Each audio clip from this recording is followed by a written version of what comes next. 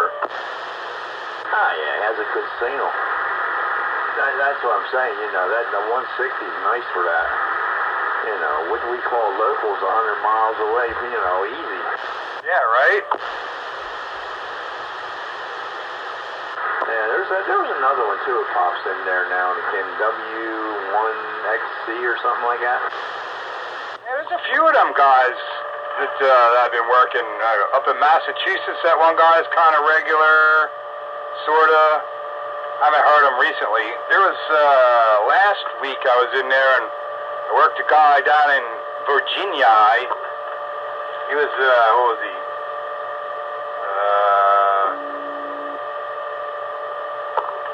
WB4IKL, I think that's right. WB4IK, that's possible. It rings a bell. I don't know. Some of them guys, they go on and on. They do that old fart talk there. And I don't know. It just the guy lose interest in it there sometimes. Yeah, you know, like I don't like to do that old fart talk, especially if you got 3 or more in there. I'd rather do the break-in with 3 or more. When it's one-on-one, you know, you could get a little bit longer-winded, but I don't like it to be too long-winded, you know, kind of thing.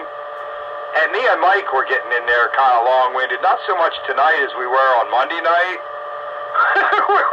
we were each making damn near 10-minute transmissions, but we were, you know, we were doing some serious, you know, discussions and storytelling and stuff, so we were damn near doing 10 minutes apiece. You know, every time I look up at the clock, I'm like, oh, I'm passing it back. I might as well ID. It's been 10 minutes.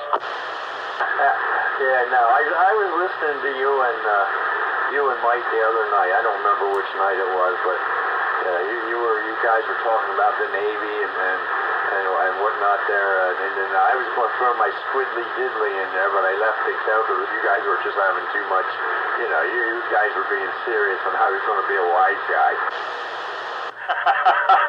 Yeah, he's good to talk to. Him and I, you know, got a lot of similar experiences, you know, both being in the Navy and both working for Merck and in similar fields, you know, kind of, not the same fields, but a lot of our, you know, the instrumentation side of things and all, he did and I've done, and so there's a lot of crossover, you know, a lot of stuff to talk about, so we were keeping each other entertained.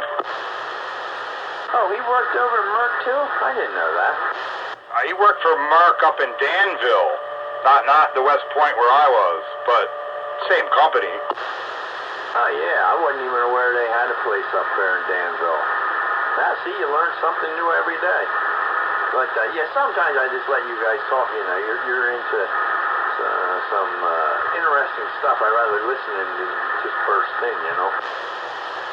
Yeah, I get that. I get that. I'll do the same thing. I'll pop in somewhere and 2 guys are going at it, and you know, I don't want to ruin that flow. You know.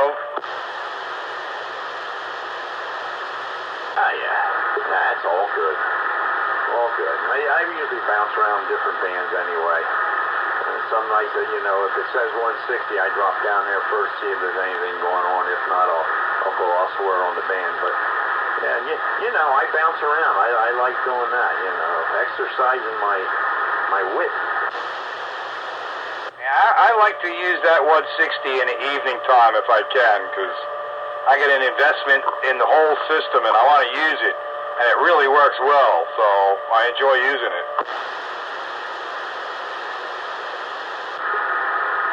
Well, that's what it's all about. You do what you want to do, you know. You go where you want, as long as you're comfortable, having a good time. That's all really counts. But, yeah, you know, I got all this junk in here. You got all that junk over there, and we just, as long as we're using it, that's what it's all about, I think, anyway. You never know who you're going to run into. Never know. You never know. But, yeah, there's definitely good conversation out there, good people, and some of them, you know, and not too many are. I don't really recall ever running into anybody I just absolutely despise of. That never happened with me, but yeah, unless you go up to 7.200, you just stay off, you avoid that. No, over my years in the radio, I've pretty much the same experience. There's never been anybody I've despised. You know, some that when it's over, I'm glad I'm getting away, but I still enjoyed myself. But, it might have gotten tedious or a little bit whatever, and I was ready to be done, but, never anybody I despised. I've always gotten something out of everything, and I always walk away feeling like I had a good time, for the most part. But, like, the whole 160 thing is still kind of new to me, as it were, and I get a real kick out of my tuner, my feed line, and my antenna. It's all homebrew, The only thing that's not homebrew is my actual, transmitter and audio junk and receiver, of course. But, everything past that, I made it all. I get a kick out of the fact that crap works.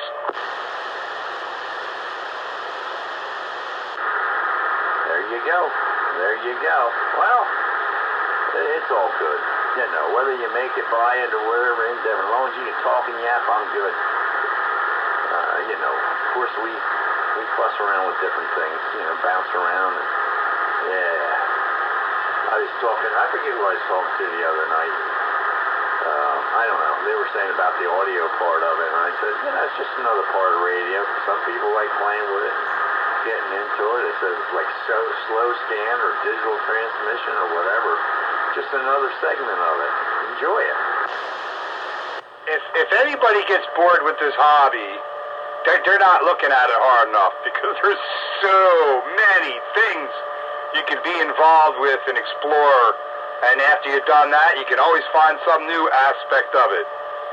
Between homebrew, antennas, homebrew this or, any of it, homebrew, audio, sideband, AM, FM, VHF, UHF, HF, medium wave, digital, fast scan TV, slow scan TV, there's so much.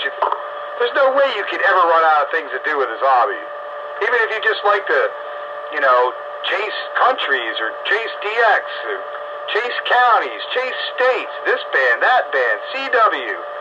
There's just so much. It's just, it's just the people that you run into, all of it. It's a never-ending hobby. Pete, we've been in this for 30 years. Are you bored? I'm not. Oh no, and I'm always learning from it.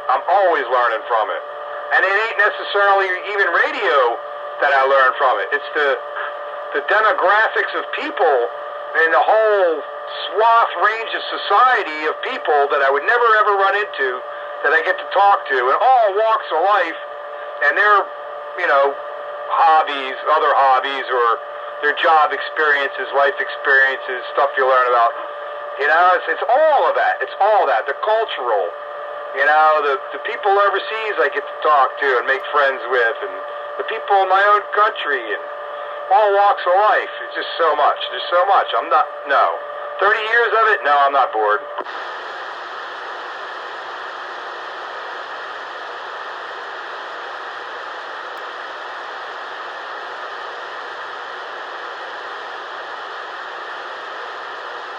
Find your little niche and just expand upon and make it the best you want, or you could just spread yourself around like horse manure and be all over and do all kinds of things. If you want to spread yourself around, you can do that. It's fine. If you want to focus on one specific area of things and improve that, you can do that too, and it's fine. And then when you fill that out, then you can find something else to do. Yeah, it's like horse manure. That's right. Yeah, it's like Ricochet Rabbit. Ping, ping, ping. Yeah. More like hillbilly bears.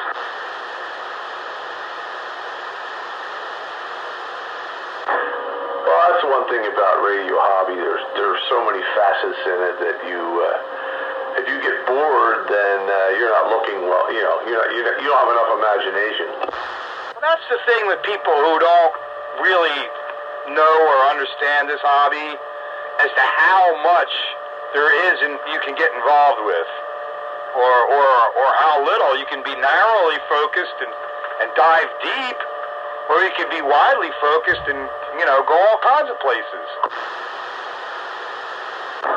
Yeah, I mean, I know guys that are happy just talking on 2-meter repeaters, you know. Other guys like to chase DX on HF, and others love contests. You know, it's whatever trips your trigger.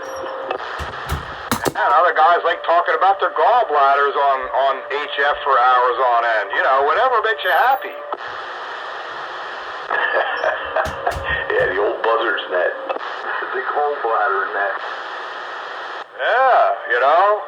I mean, I never thought of myself as an old buzzard, but since I got on 160, I've been doing some old buzzard transmissions, and not consciously. It just sort of, there's that much to talk about, and like the other guys doing the same thing, so we're just exchanging ideas and comments and taking our turn at it. I just think that's ridiculous, though, when guys are on bands with variable conditions. You're in the middle of magpieing for 5 or 10 minutes, and the conditions change, and you drop out. And when you unkey, the guy you're talking to is gone because he lost you in the middle of your transmission that he didn't hear. Yeah, you got to kind of judge 10 meters a little carefully because it'll lull you into a false sense of security. I've done that where the band has been really good and we get more and more comfortable and make longer and longer transmissions until you turn it over and the guy's gone. I don't let that happen. I haven't done that because usually you get ideas. You can tell by their transmissions. I'm pretty good at that. This starts changing, and I see it, and I'll sign with them because I don't like doing that. I always like to be able to sign with them before it dissipates, so I make it the habit to do that. Well, you could try and do that, but I've seen it go both ways, where you think the band is falling out, but then the next transmission gets stronger, and then then I've seen it where it's been all strong and starts falling off but it's not really falling off, and it comes back. You can't always tell. I mean, you sort of get an idea, but that ain't always necessarily even true, though. I don't know. I'm pretty good at it. I don't recall it happening. I usually catch them. And then you got to keep the ear too. It's just a matter of I don't know. I don't have a problem doing it. I guess that's my specialty. I don't want to let them go unless I absolutely have to. That's pretty much what it is. But it's all fun. And that's usually 20 meters is another one in the evening. You get a good conversation in depth there, and you see it dissipate, and they get down so far, and then I'll sign with them and let them go. 40, same way. 40's tough there. It's weird lately. 40 meters it's not a whole lot going on there. Not at night anyway. I mean, you can find somebody, but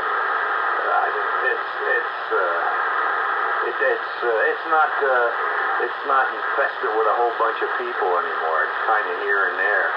80 meters is better. I mean, you always find somebody down there, but 40 meters at nighttime, the band changes around pretty good. Yeah, the band goes long, and then all that regional stuff you're used to kind of goes out the window. Oh yeah, I mean, I was talking to South Africa down there. I can catch him in there every night, as far as when it goes long. But if you're having a conversation, like you said, regional, you're having a conversation, which I like doing that a lot more than doing the DX all. But once it starts going and going, it gets that indication, I'll sign before they disappear, because they will disappear. Yeah, well, reading 40 meters or 20 meters, depending on the time of the day, is kind of easier to read than 10 meters at the time of the day, unless you're at, known times of the day that things are going to where the sunlight is and whatnot. But when you normally expect it to be good, you can't always tell when things are just going to go, whoop, the light switch is off. That happened to us that one time, if you remember, Pete. You, me, and Piero were on 40, and all of a sudden the band just changed, and everybody just got lost. Yeah, we were talking with Piero, and then we weren't talking with Piero, but you and I could still hear each other, but not so well. Even we were fading out from each other. But yeah, he was there one minute and gone the next. Yeah, our Envis kind of faded, and the only thing we had left was our ground wave. Right, and that's the only reason we could talk. And then, yeah, we could probably talk to South Africa, but we weren't talking to the Poconos. Yeah, so, I mean, conditions change. And Jim's right. I mean, at night, 80's a better choice. 40's better during the day. Yeah, most of my transmission is in the evening, though. I'm not in here during the day, but I guess that's why I'm so used to it. I'm always on the same schedule. Yeah, well, I like at nighttime 160. That's my nighttime band. I like it at night because it is usually really pretty good during the wintertime anyway. I don't think you're doing a lot on 160 in the daytime, that's for sure. No, you're not. Nobody is. Unless you got vertical antennas. You ain't doing nothing. But, yeah, it's a great nighttime band because it's predictable. It doesn't just turn off, It just doesn't fade away like 40 can do or 80 can do. Even 80 not so much, but, it's fairly predictable. Break. There he is. Go ahead, Joker. Yeah, just wanted to quick hop in here before 10 o'clock. I'd actually been gating all night tonight. I just had to get some work done out in the garage while I was still a little bit not freezing tonight. Oh, so you were there but not there.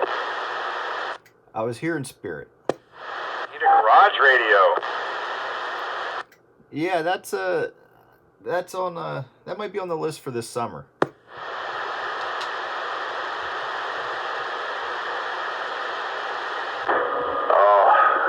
Hopefully summer gets here. No.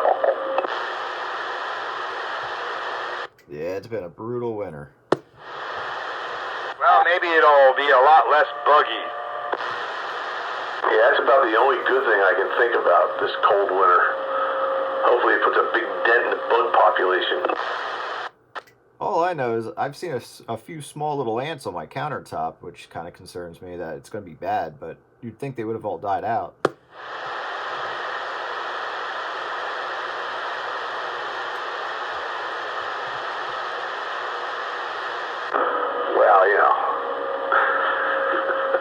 There's always going to be exceptions to the rule, I guess. Yeah, and for me, it's those stupid little ants. Ants. Oh. Yeah, I usually see them in the spring. Right around April-ish, May-ish time frame, they kind of pop out and start doing their thing. And then I go get the bug control stuff. Speaking of dying out, my water heater finally shut off. Yay! Yeah, see that? Terms and conditions applied. Man, that was on for an hour and 45 minutes. Man, I bet she's all wrinkly. Well, the shower don't last that long. It just takes that long for the heat pump to make the hot water all up to temperature again. Ah, I see. I thought you had one of those little gizmos that does the water automatically, and when you don't use it, it turns off. What the hell they call them?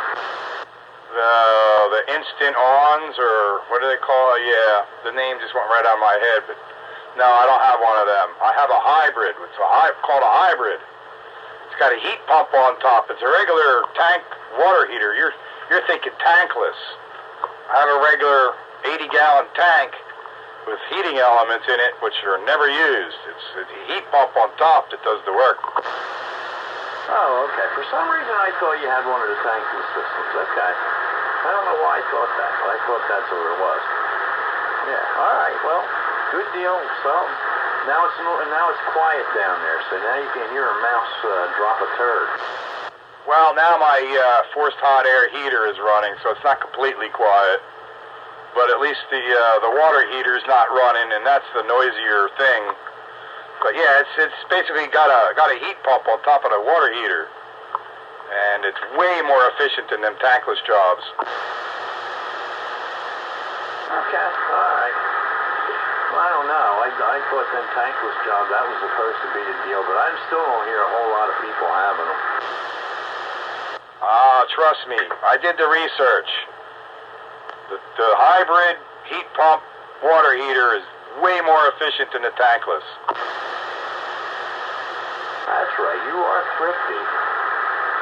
Yeah, you are thrifty. I forgot about that. You would know. Well, thrifty for a reason. Less money I spend on heating my hot water is more money I got to spend on radio gear. You still don't have an amp, so you must not be that good at it. Ooh, that was a good one, Dave. I knew that was coming as soon as I opened my mouth. I know it's coming. I knew it. Uh-oh. You up? What was that, Skyrider? You set him up good there. Oh, yeah, he's like predictable. Pete, you stepped right in there. Good evening, guys. Hello, Skyrider. And I'm not even cantankerous tonight. Not yet, anyway. Roger that. But I just came on and I was switching off the other stuff. I just turned this radio on and I was listening in. I saw it coming. He set you up. Oh, I know he did. I knew it was coming after I said it, but I said it anyway because, well, why not? He did set it up well. All right. Yeah. I tell you what, I had a heat pump in my old house on the regular, not only for the hot water but for the heating the house. That made quite some difference in the power bill. I can tell you that. Yeah, these hybrid hot water heaters, I don't know why they're not more popular because they're really good.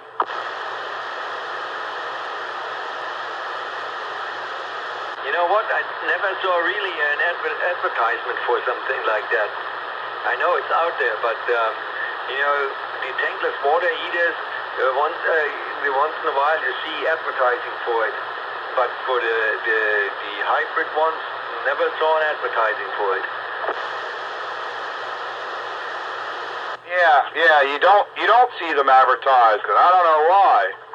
But the tankless ones you do, but you know, you got to do some electrical upgrading for the tankless ones too, because you got to be able to supply some current to them things like right now. Oh yeah, that want the amperage, the heating amp.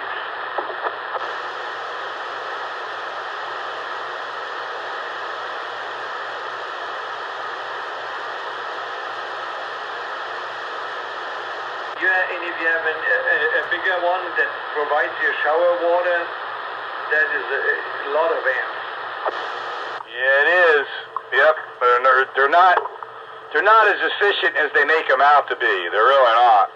And then they want the amps, they want the current. They high demand like now. Okay, well when you're not using it, they don't run, and you're not heating just to keep it hot. But when they use current, boy, they want it and they suck a lot of it. Yeah, Roger that. That's just the way it goes, you know. This thing, it may take an hour and 45 minutes for using a 10-minute shower, but it's drawing like, you know, a tenth of an amp.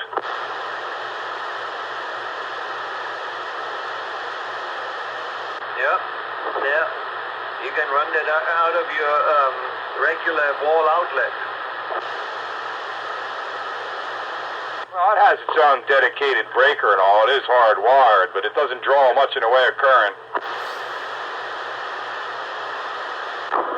But what's worse? Drawing a lot of current for a short amount of time, or a little bit of current for a much longer time? Well, when I broke it down to dollars and cents over a year's, the little bit of current for a longer time is better than a lot of current for a short time. Plus, you have to upgrade your breaker box to run them things, and I didn't have to do no upgrading of my breaker box to run this thing. Oh, I know. Those things are very, very well rated for efficiency. The only downside is they're extremely expensive. Well, this thing wasn't cheap neither. I don't remember what it was now, but I'm sure it's a lot more nowadays too. But as opposed to a conventional regular tank heater, this thing is way better efficiency-wise.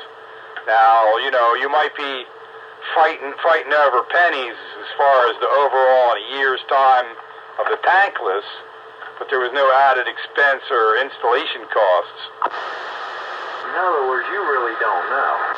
Yes, I do. I don't know. Now, if you have, like, 5 kids and 2 wives and all that, well, then that'd be interesting. Dang it, man. I think the tankless would be more efficient if you were a more intermittent user of hot water, like if you were single and you didn't, weren't using it constantly and it didn't have to maintain a temperature. It would only come on when you needed it. But if you got a big family and are always, people are always using hot water, the thing that Pete's got is a far better solution. Although, if you're going to have a lot of demand and it takes that long to recover, maybe not so much. An 80-gallon tank, and if you reach that kind of demand, it works like a regular water heater. It's got heating elements in it.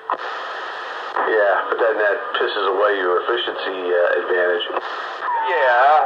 Well, we never reached that point, though, because there's only the 2 of us. And one shower, it recovers in time for the next shower. We can take showers concurrently, man, and it never gets into the heating elements. It always runs on the heat pump. So, for our case, anyway, it's a freaking 80-gallon tank. It's way more than we ever need. Works fine for us, and it don't cost much to run. I mean, I remember now, when we first changed over, you could see the difference, and it was saving me like $25 to $30 a month at the time. And that's real. Yeah, that was from a regular tank, heater to this thing. And that was, heck, probably 10 or 15 years ago this thing got put in now. Yeah, I can't really compare because mine's gas. Yeah, so I guess you could convert over to this kind, but then, yeah, it's different. Because I don't know I wonder if they make a hybrid like that, like gas with a heat pump on top. I doubt it. I think you'd be better off with tankless, Dave. It's just you and your wife, right? Yeah. But, I just put a new water heater in a year or so. Well, was it a year? Maybe a year ago, I guess, or 2 years ago. And mine's gas, and it's a high efficiency gas. It's like the $1,200 one versus the was it $800-900, something like that, versus the typical Home Depot one that's like $400. Now, I mean, you did better with the gas for sure. But if you had to do it again, you'd probably think about it. well, remember, it ain't just showers. It's washing dishes, the dishwasher, you're doing laundry. Yeah, laundry takes up a lot of it. So when you start going to those tankless types, and you want to wash dishes in the sink, they're not so efficient in those circumstances, I don't think. Well, you're only doing dishes for 2 people. You're not doing dishes for 5. No, but you don't have any hot water.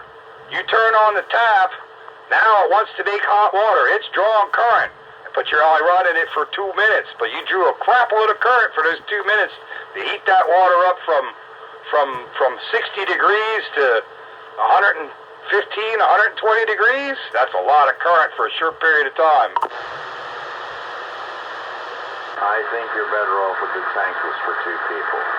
Regardless, I'll bet you buttercups to daisies, the tankless would work out better for just a couple. Well, I don't have any hard data currently, but I did this research, and the wife, trust me, Miss doesn't miss a penny, makes it bleed, did research alongside with me when we were comparing going to a tankless to this hybrid, and the hybrid won every which way you sliced it and diced it for the 2 of us. So how many gallons do you use a day? I don't know. Exactly, so you didn't do your homework. Yeah, I did. Trust me. Alright, do your own research. And I'm telling you, you're going to come out that the tankless is going to cost you more in a yearly bill.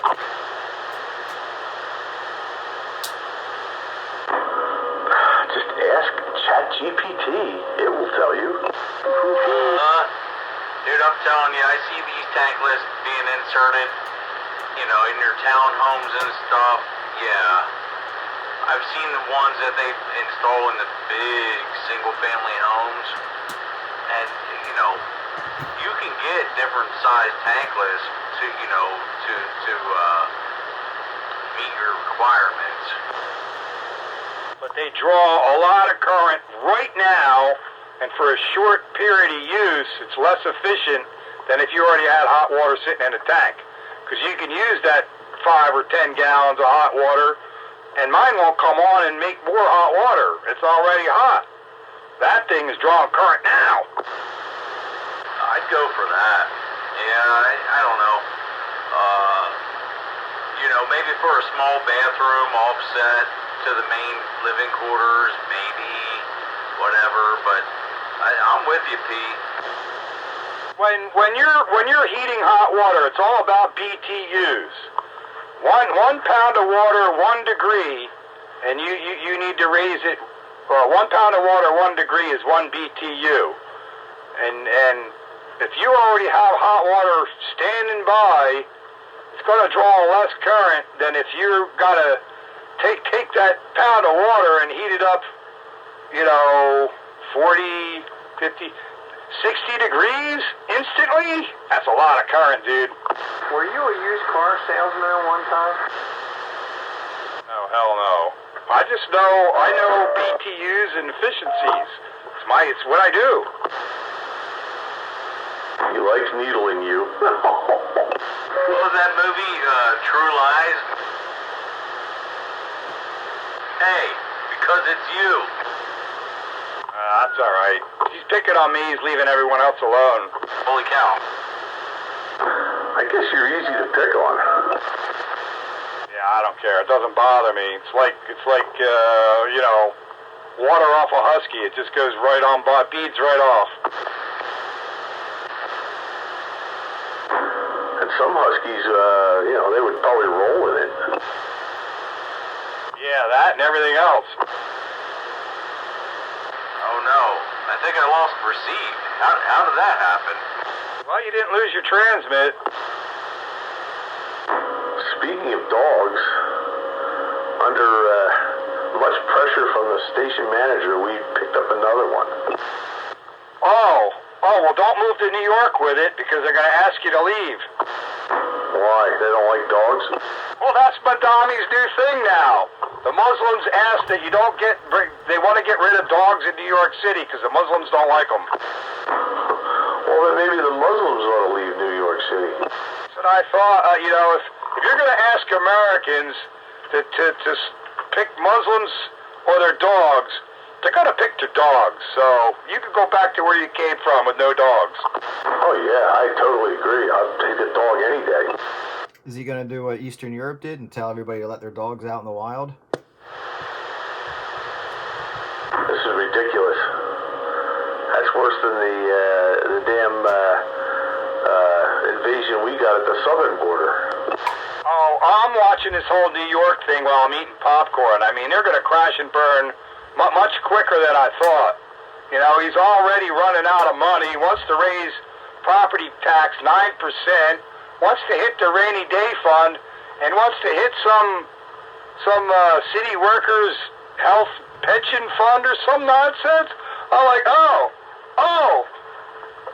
socialism's great till you run out of everybody's money.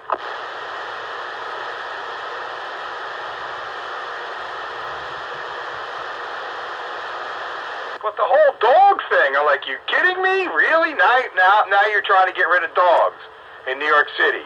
Yeah, this is going to be fun to watch. It's going to implode a lot sooner than I thought. What about cats? Are cats okay? Didn't say anything about cats. The cats must be okay if they're Muslims. I got news for you. As far as I look at it, New York deserves what they get. They absolutely do. 25 years ago, they will never forget, they said. Well, they've forgotten. They sure did. They sure did. They ought to be ashamed of themselves.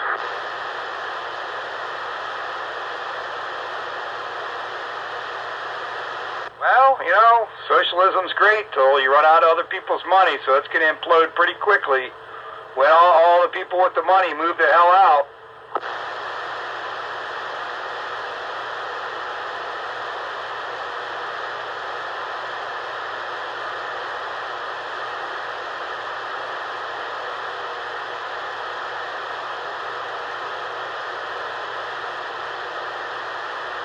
Yeah, free grocery stores, free public transportation, housing rent caps, but property tax increases. Oh yeah, this is, and no dogs.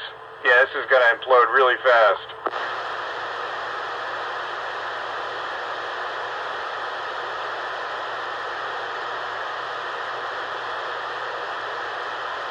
Oh yeah. Well, we'll have to get that mayor from Philadelphia in there and clean that up. She can't even spell eagles. Well, no, not her. That's not not that dingbat. That's the mayor.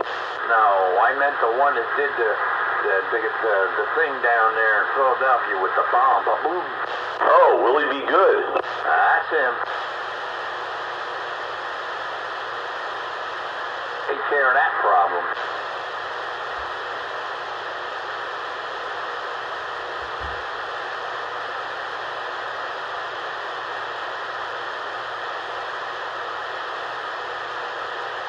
That crap was messing up my TV time. I have to look in the VHS tapes in the basement. I think my grandma probably would have recorded that whole thing going on. I have to look to see if she has any of that down in the basement. That lasted way too long. Drug out way too long, man. I don't tolerate that nonsense. Yeah, it was like Geraldo and the Al Capone's vault. Come on now, get to it.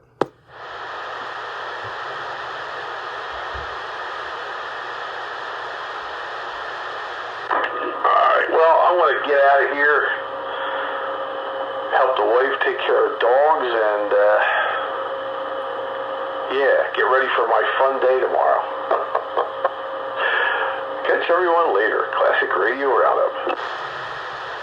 Catch you later, Dave. I don't know what you got planned for tomorrow. I must have missed that part, but whatever it is, do it right. Catch you later. See ya.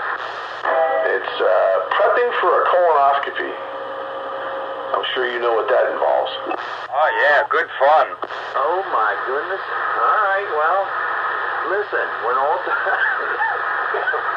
done and said, you're going to sleep for it. You'll sleep well. All right, have fun. And I think I'm going to get out of here myself. I was going to say something else, but on the heels of that wouldn't have been very good. I would have stepped in it again. So, hey, thanks for the fun on Classic Radio Roundup. Check out the video gate sometime tomorrow. It'll be uploaded in the usual place. And that's that. 7-3 around the Classic Radio Roundup band. County-wide. Yeah, I guess that's a good place to end it. No pun intended. Alright guys, catch you later. Catch you later, Petey. Have fun.